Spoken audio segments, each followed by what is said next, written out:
Good morning guys and welcome back to yet another video here from the Off-Grid Garage. I told you it wouldn't be long until you get an update on the battery shelf situation here. If you haven't seen the video before, just a quick recap here. 6 months ago we have swapped the Heltec BMS with the Overkill BMS. And now we've got a fairly huge deviation in both batteries at 3.45 volts. Or even if we charge to a 3.5 volts, deviation gets 180, 200 millivolt, far too high for my taste. So in the last video we have seen when we hit the 3.6 volts with cell number 10, 8, 9, 10, this one there, cell number 10, cell number 15 was only at 3.363 volts. So quite a lot difference in voltage, right? But how much is this in capacity actually? How bad is the deviation in this battery bank after 1.5 years? Connected with a BMS and a passive balancer only. Okay, let me walk you through the setup here. This morning at 7:45 I came out to the garage and I turned off the top battery and the middle battery here. So we are running the whole show only from the bottom battery at the moment, because we need to recharge this bottom battery again until one cell hits 3.65 volts.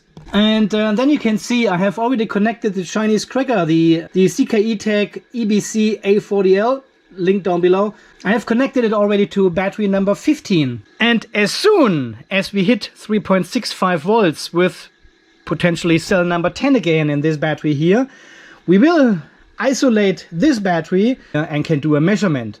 And the measurement will be to recharge cell number 15, which will be our lowest in the whole pack, to 3.65 volts. And then we have the exact deviation this battery has seen over the last 1.5 years since we installed it here in the bottom battery shelf. And to be honest, I've got no idea. Is it 20 ampere hours, 10 ampere hours, 5, only 1 ampere hour, less than 1 ampere hour difference? I don't know. Well, let's find out. So the only real concern is we've got almost no sun outside. It is super cloudy. Expected 29 degrees, but no sun, which could be good for our charging. Well, we are charging with 34 amps at the moment, and we are at 54.4 volts, so that's promising. The real problem is I have to be done with all this testing with this video here by 11 o'clock.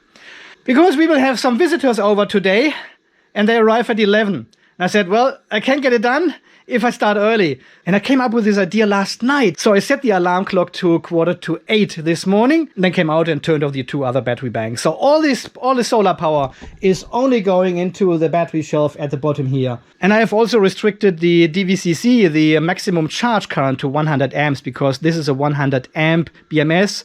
And I wasn't quite sure what kind of weather to expect today. It was sunny this morning, but now it's cloudy. But it works kind of in our favor. I have turned all the loads. Everything is turned off. Pool pump. Oh yeah. Pool pump would have kicked in at 10 o'clock. We've got no AC loads and no DC loads. Nothing. I haven't even turned on the light here. Nothing. And I also told my wife not to plug in any extension cables this morning, not to run the dishwasher or anything else. And she looked at me and said, "Honey, are you sick?" Yeah, because of the time restrictions we had with this video here, we need to hurry up a little bit. So I've prepared everything already, set the charger to 3.65 volts, charging with 40 amps then, and just want to get an idea how much capacity is missing in this lowest voltage cell until we hit 3.65 volts. And this is then the maximum amount of capacity which is missing in this battery over these 1.5 years. How far have they actually drifted? Because, as I said in the last video, we have fully top balanced all these 3 battery banks here before we connected all the BMSs to give them the best start possible. Okay, so the sun is coming back now and we are charging with 63 amps. You can see it here on the screen recorder anyway. So we are at 54.8 volts charge voltage, right? 60 amps into the battery. And if we do a quick math here, it's a 280 ampere hour battery. And when we start the test, all the batteries were at 70%. So this one was at 70% as well. 70%, that's times 0.3. That is 84 ampere hours missing until 100%. 84 ampere hours missing. So we have charged now for 2 hours with around 25 amps. So that's 50 ampere hours. That's 34 ampere hours missing. And now we are charging with 60, which is superb. So 35 ampere hours missing, and we are charging with 65 ampere hours. That's roughly half an hour until we should fully charge this battery. Then I have to be quick as well, because when I turn off this battery here, there's no battery connected to the system at all. And the solar should be sufficient to run the Multi Plus without load for a moment until I turn on the other batteries as well. Okay, very nice charging at the moment. I'm very happy. 60 amps almost. So we could be done in half an hour, and then we can start the capacity test. It will be very close to 11 o'clock. I really like doing these tests here with a good old battery shelf. Fascinating. And we could actually do this test for all 3 battery banks and see how consistent this difference of capacity is across the 3 batteries. Are they all the same? Are they different? Why are they different? Is the JK really that much better? Okay, I think we are getting close. No, we don't. No, the voltage is going down. As soon as the cloud is coming, the voltage is going down, so it doesn't stick. But now we are over 55 battery voltage here, which is promising. Our minimum cell is cell number 14, so I probably have to move my connections here to one battery further that way. I just assume it will be cell number 15 again. But we are still charging. See how the voltage drops when the cloud is coming?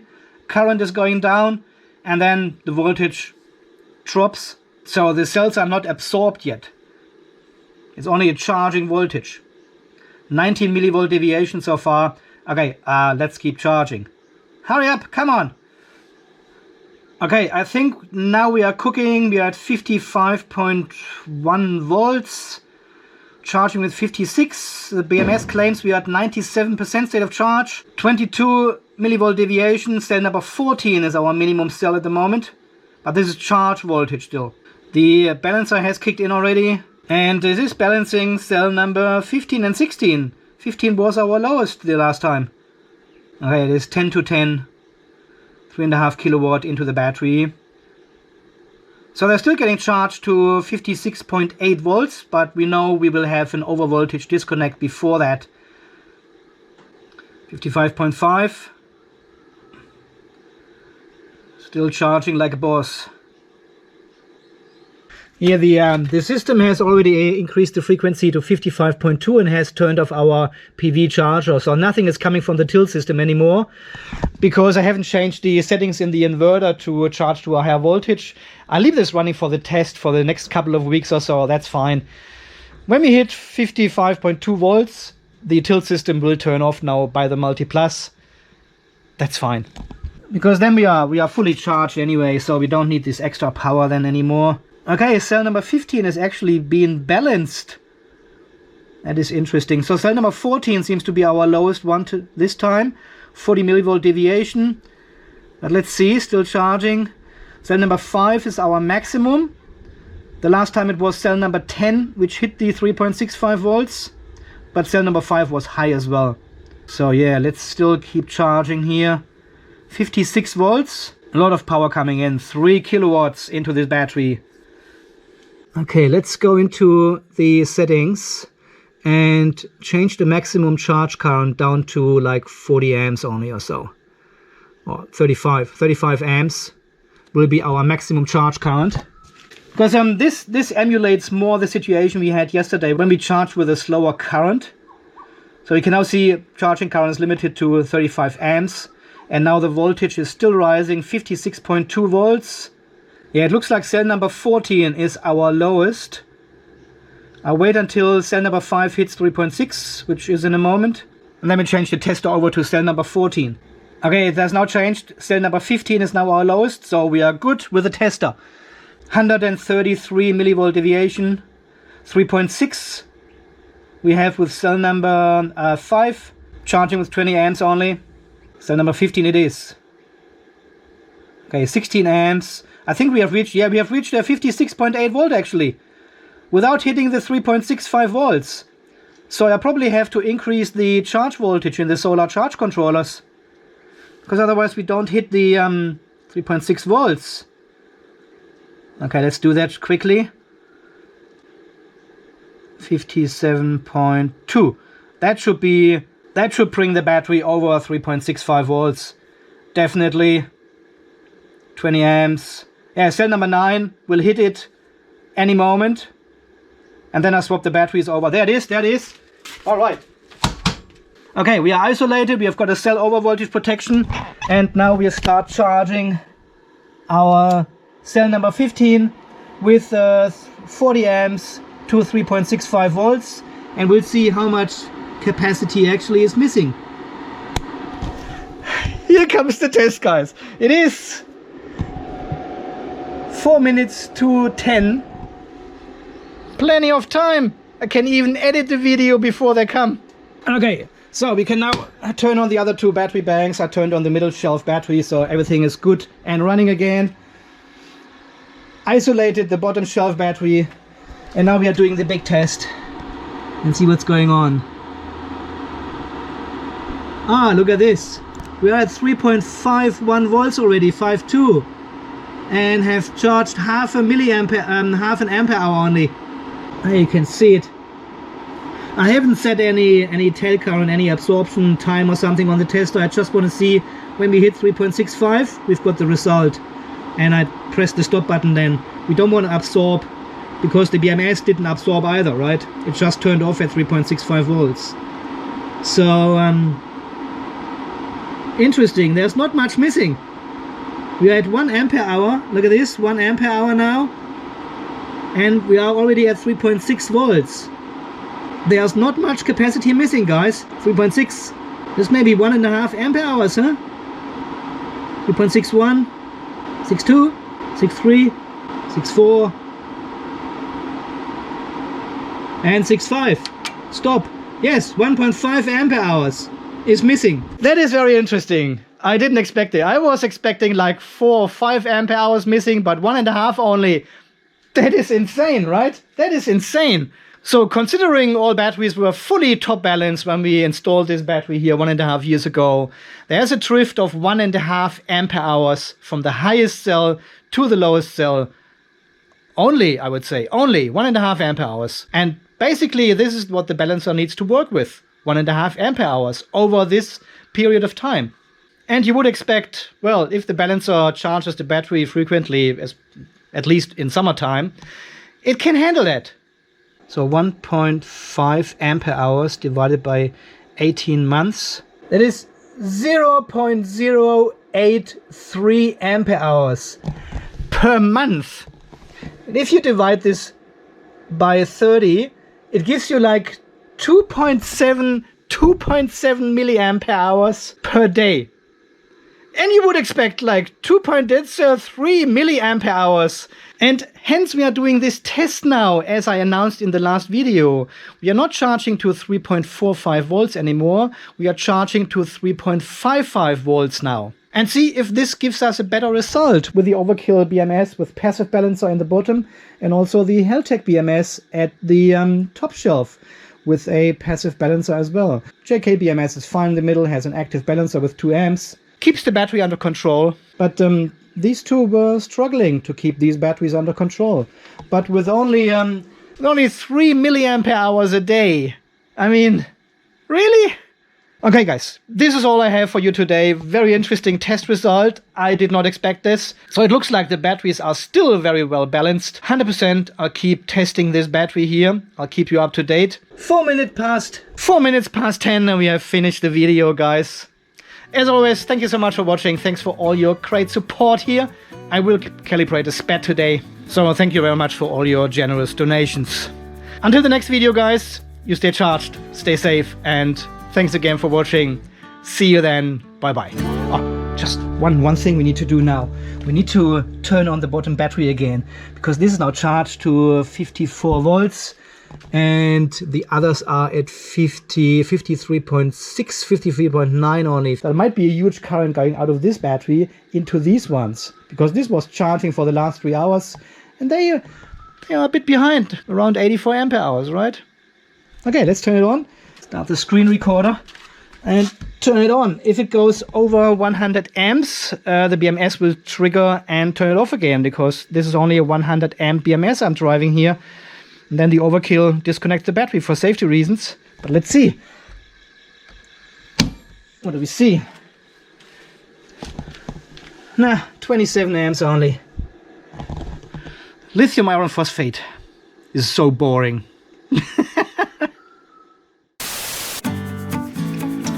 Wait.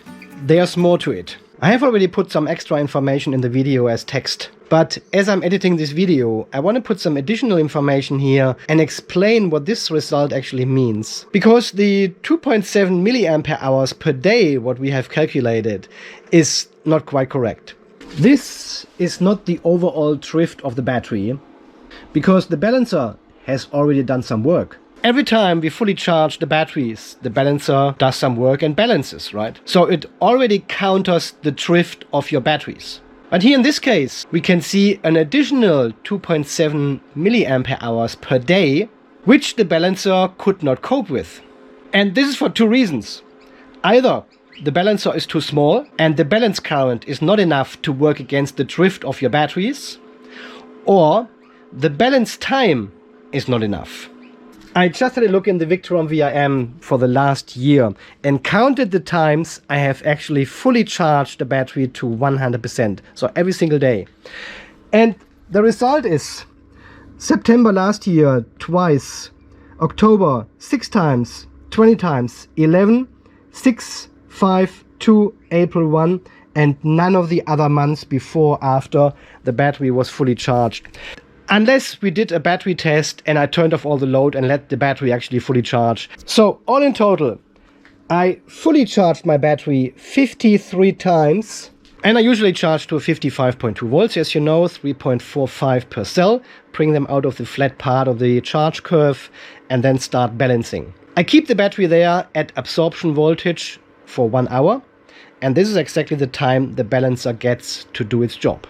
If the BMS's balancer was actually able to utilize the full 1 hour of balance time, I'm not able to tell. But assuming it would be 1 hour for these 53 times, that would be 53 hours of balancing time. 0.1 ampere hour balance current for this BMS, for example, would give us 5.3 ampere hours of drift.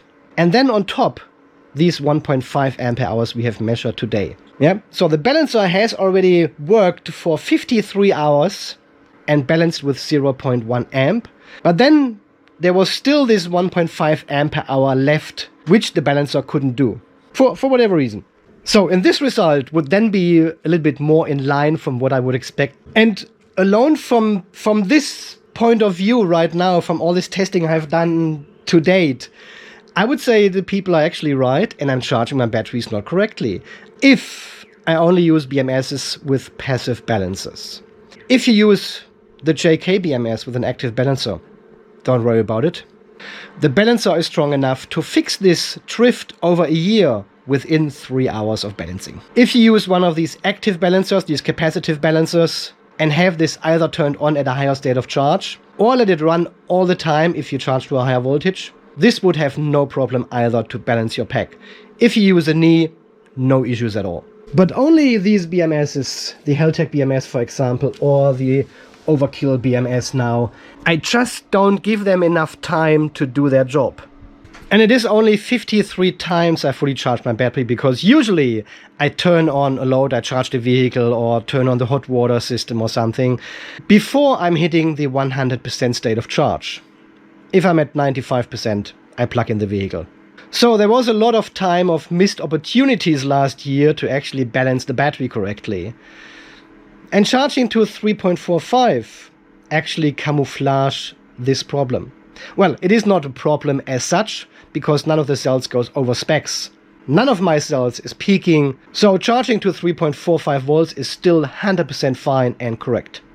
But as we do here in the Off-Grid Garage, I'm doing testing, so I'm going the extra step, the different way, not the straight line. I could have installed a JK BMS in all 3 battery banks and would have no issues at all, would have not even discovered that problem. But we are testing. That's why I have 3 different BMSs in this battery shelf.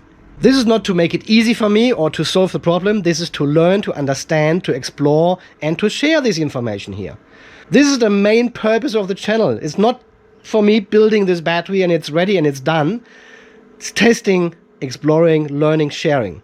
And that's why I'm going to do this test here. Increase charging voltage. And when I fully charge the battery now, I will let it sit on 100% for this 1 hour until it goes into float mode, and then turn on my loads if needed. But this should give the balancer now 1 hour time almost per day. And over time, it should just balance, right? It should just work.